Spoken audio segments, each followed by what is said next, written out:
প্রথম প্রশ্ন হচ্ছে যেটা পেশেন্ট এসে বলে যে ম্যাডাম আমার তো মাসিক মিস হয়েছে, আমি প্রেগনেন্সি টেস্টটা কবে করব? যে কোনো নারীর মাসিক মিস হওয়ার অর্থটা হলো, ধরুন গত মাসের 1 তারিখে মাসিক হয়েছে, যদি এই মাসের 1 তারিখে মাসিক না হয় এবং তারপরে যদি 2-3 দিন চলে যায়, তখন আমরা বলে থাকি যে পিরিয়ডটা মিস হয়েছে। সেক্ষেত্রে আমরা কি করব?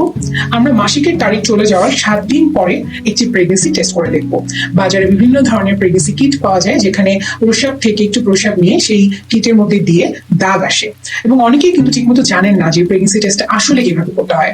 আপনারা দেখবেন যে প্যাকেটের গায়ে নিয়মাবলী সবসময় লেখা থাকে, এবং একটি দাগ আসলে বুঝতে হবে আপনি গর্ভবতী নন, অন্য যে কোনো কারণে মাসিক বন্ধ, এবং 2টি দাগ আসলে বুঝতে হবে যে আপনি গর্ভবতী। অনেক ক্ষেত্রে দেখা যায় যে অনেক পেশেন্টরা বলে ম্যাডাম আমার মাসিকটা অনিয়মিত ছিল এবং আমার মাসিক এখন মিস হয়েছে, আমার প্রেগনেন্সি টেস্টটা আমি কনফিউজ যে এটা আসলে কি পজিটিভ।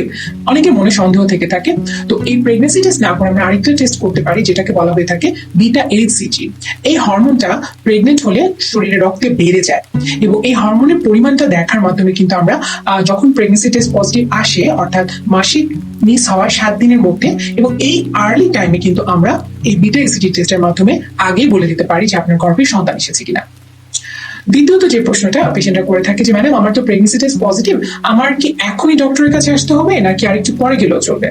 আমি অনেক পেশেন্ট পাই যারা হয়তো গর্ভবতী, প্রথম 4 মাস 5 মাস চলে গিয়েছে, এখন হয়তো একটি আল্ট্রাসাউন্ড করে এসেছেন যে ম্যাডাম আমি তো এখন 5 মাসের গর্ভবতী, আমার সন্তানটি কেমন আছে আপনি দেখুন। একটা জিনিস মনে রাখতে হবে, গর্ভকালীন সময় আমরা কিন্তু শুধু সন্তানটাকে নিয়ে চিন্তা করি না, আমরা কিন্তু আপনাকে নিয়েও চিন্তা করি। অতএব গর্ভকালীন প্রথম 3 মাস কিন্তু অত্যন্ত গুরুত্বপূর্ণ, এবং এই সময়ের মধ্যে অবশ্যই অন্তত একবার হলেও আপনাকে ডক্টরের কাছে আসতে হবে। এটাকে আমরা বলে থাকি বুকিং ভিজিট। আপনাদেরকে অনেকে বলতে পারে যে প্রেগনেন্ট হলে এত টেস্ট করতে হয় না, এগুলোর কোনো প্রয়োজন নেই। অতএব তৃতীয় প্রশ্ন যেটা আসে আপনাদের মনে, যে আমি ডক্টরের কাছে গিয়েছিলাম, তিনি আমাকে অনেকগুলো টেস্ট দিয়েছে, ম্যাডাম এতগুলো টেস্ট কি আসলে প্রেগনেন্সিতে লাগে? দেখুন, আমরা গর্ভে সন্তান আসার সাথে সাথে আমরা জানতে চাই যে আপনি শারীরিকভাবে কেমন আছেন, এবং এতে আপনার সন্তানটি কেমন থাকবে। অর্থাৎ আপনার শারীরিক অবস্থা কিন্তু আপনার সন্তানের পরবর্তী জার্নিটা, অর্থাৎ পরবর্তী মাসগুলোতে সে কেমন থাকবে, এটাকে আগে থেকে আমরা ধারণা পেতে পারি। প্রেগনেন্ট হলে আমরা একটি রক্তের পরীক্ষা দিই, যেটাকে আমরা কমপ্লিট ব্লাড কাউন্ট বলে থাকি। একটি প্রস্রাবের পরীক্ষা দিয়ে থাকি, আপনার প্রস্রাবে কোনো জীবাণু আছে কিনা আমরা দেখি। পাশাপাশি আমরা একটি জন্ডিসের টেস্ট করে থাকি, একটি ভিডিআরএল টেস্ট করে থাকি। গর্ভকালীন সময় কিন্তু মাদের ডায়াবেটিস ধরা পড়ে। অনেকে বলেছে যে ম্যাডাম আমি তো পাশের বাসার দোকান থেকে চেক করেছি, ব্লাড সুগারটা একদম নর্মাল। দেখুন, এই চেকে হবে না। গর্ভকালীন সময় চেক আপটা অত্যন্ত গুরুত্বপূর্ণ। এই সময় আমরা সাধারণত দেখা যায় কখনো কখনো গ্লুকোজ খাইয়েও চেক আপ করে থাকি।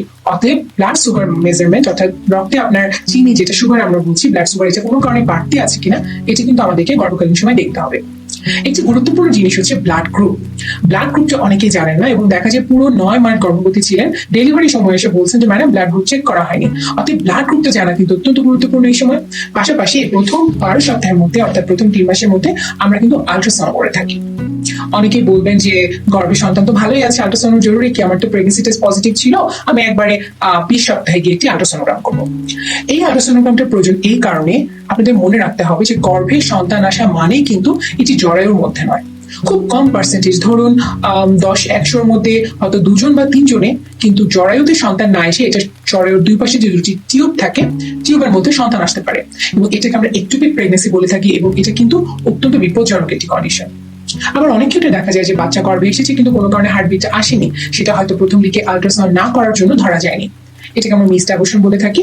তো এই সমস্যাগুলো যাতে আমরা আগে থেকেই বুঝতে পারি, এটার জন্য কিন্তু আমাদেরকে যেটা করতে হবে যে প্রথম 12 সপ্তাহের মধ্যে একটি অন্তত আল্ট্রাসোনোগ্রাম করতে হবে। গর্ভকালীন সময় দেখা যায় যে হয়তো আপনি এখন কনসিভ করেছেন, আপনি হয়তো আগে থেকে একটি প্রেশার ওষুধ খেতেন, অথবা আপনার ডায়াবেটিসের জন্য আপনাকে এমন কিছু ওষুধ দেওয়া ছিল যেগুলো আপনি নিয়মিত খেতেন, অথবা আপনার এমন কোনো একটা অসুখ আছে যেটার জন্য আপনাকে সবসময় কোনো একজন ডক্টরের তো ওষুধ খেতে হয়। আপনি হয়তো জানলেন আপনি এখন প্রেগনেন্সি টেস্ট পজিটিভ, এবং আপনি ধাম করে সমস্ত ওষুধ বন্ধ করে দিলেন। এই কাজটি কখনোই করা যাবে না। যদি আপনি গর্ভবতী হন এবং আপনি জানেন যে আপনি কোনো একটি নির্দিষ্ট ওষুধ সবসময় রেগুলারলি খাচ্ছেন, আপনি অবশ্যই একজন গাইনোকোলজিস্ট, অর্থাৎ স্ত্রীরোগ এবং প্রসূতিবিদ্যা যিনি বিশেষজ্ঞ, তার কাছে আসবেন। আমরা প্রয়োজনে আমরা চেক করে দেখবো যে এই ওষুধটি আপনার জন্য প্রেগনেন্ট অবস্থায় সেফ কিনা, এবং এটা সেফ না হলে আমরা এটাকে বদলিয়ে অন্য ওষুধ আপনাকে দিব। কিন্তু কখনোই নিজে থেকে সবসময় খান এই জাতীয় কোনো ওষুধ কিন্তু বন্ধ করা যাবে না। এবং এই সমস্যাটা কমনলি হয়ে থাকে, আমি যেটা পাই যে অনেকে মৃগী রোগ আছে, হ্যাঁ, খিঁচুনির সমস্যা থাকে, তারা হয়তো আগে থেকে একটা ওষুধ খাচ্ছেন, এখন প্রেগনেন্ট জেনে হঠাৎ করে বন্ধ করে দিলেন এবং দেখা গেল খিঁচুনির সমস্যাটা বেড়ে গেল। অনেকে আছে মানসিক বিভিন্ন সমস্যার জন্য বিভিন্ন অ্যান্টিডিপ্রেসেন্ট অ্যান্টিসাইকোটিক মেডিসিন খেয়ে থাকেন এবং তারা ধারণা করে নেন যে গর্ভে সন্তান আসা মাত্র এগুলোকে বন্ধ করে দিতে হবে। আসলে তা নয়। যদি আপনি ওষুধগুলো এখন বন্ধ করে দেন, আপনার মানসিক সমস্যাটা কিন্তু আরো বেড়ে যেতে পারে প্রেগনেন্সিতে, যেটা কমানো আমাদের জন্য আরো কষ্টকর হয়ে যাবে। অতএব এরকম সিচুয়েশনে অবশ্যই ডক্টরের পরামর্শ নেবেন। খুব কমন একটা প্রশ্ন থাকে প্রেগনেন্সিতে যে ম্যাডাম আমি তো এখন প্রেগনেন্ট, আমি কি চাকরি করতে পারবো, আমি কি জার্নি করতে পারবো, কিভাবে করবো? দেখুন, আসলে এই উত্তরগুলো হ্যাঁ বা না দিয়ে আমরা দিতে পারি না। যেমন আমার নিজের কথা যদি বলি, আমার প্রেগনেন্সি পিরিয়ড যখন ছিল, আমি আমার পুরো 9 মাসে আমি আমার হসপিটালে চাকরি করেছি, আমি কাজ করেছি, অপারেশনে দাঁড়িয়েছি, সবই আমি করেছি। সবার জন্য জার্নিটা আসলে একরকম হবে না। যদি কোনো কারণে আপনার এরকম থাকে যে আপনার আগে অনেকগুলো গর্ভপাত হয়েছে, এখন এই মুহূর্তে আপনার জন্য প্রেগনেন্সিটা খুব ভ্যালুয়েবল, সেক্ষেত্রে আপনি অবশ্যই একজন ডক্টরের পরামর্শ মতো পরবর্তী সিদ্ধান্ত নেবেন। তবে প্রেগনেন্ট অবস্থায় চলাফেরা করা যাবে না, একদম বাসায় বসে থাকতে হবে, এটাও কিন্তু আপনার জন্য অত্যন্ত ক্ষতিকর। কারণ গর্ভকালীন সময় আমরা কিন্তু ব্যায়ামের জন্য আপনাদেরকে উপদেশ দিয়ে থাকি। আরেকটা যেটা প্রশ্ন আপনারা করেন যে আমরা দূরের জার্নি করতে পারবো কিনা। প্রেগনেন্ট অবস্থায় জার্নিটাকে আমরা বলি যে যতটা সম্ভব যে জার্নিতে আপনার ঝাঁকি কম লাগবে সে ধরনের জার্নি করা উচিত।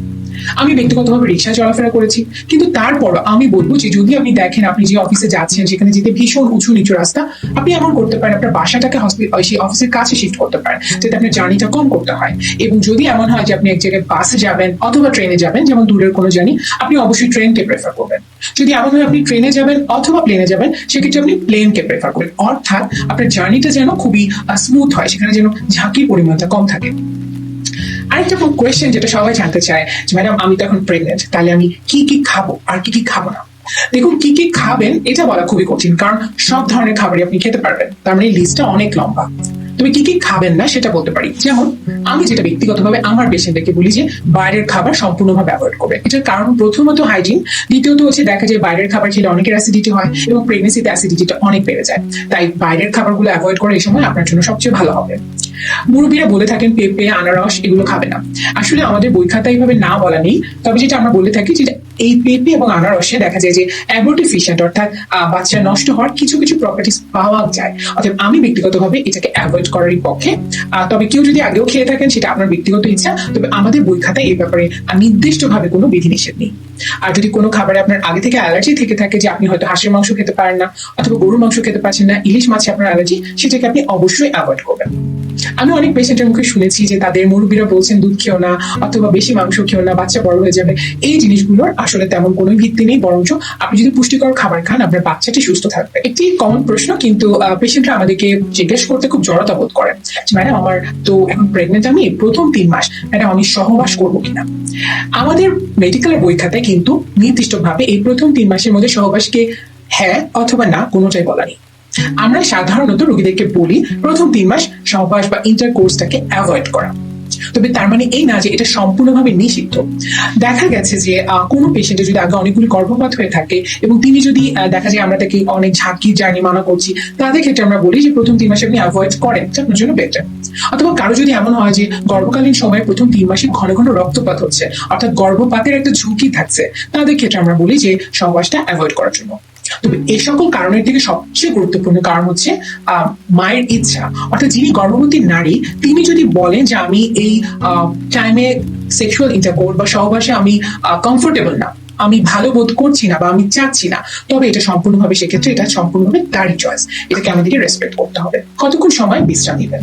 প্রথম 3 মাস যেহেতু খুব ডিফিকাল্ট টাইম, একজন মা গর্ভবতী হন, তার অনেক দুর্বল লাগে, দেখা যায় অনেক বমি হয়, কখনো কখনো দেখা যায় যে অ্যাসিডিটি সমস্যাটা ভীষণ বেড়ে যায়। তো বিশ্রামের জন্য আমরা যেটা বলে থাকি যে দুপুরবেলা অন্তত 2 ঘন্টা আপনারা বিশ্রামের চেষ্টা করবেন এবং রাত্রেবেলা অন্তত 8 ঘন্টা ঘুমানোর জন্য আমরা অ্যাডভাইস করি।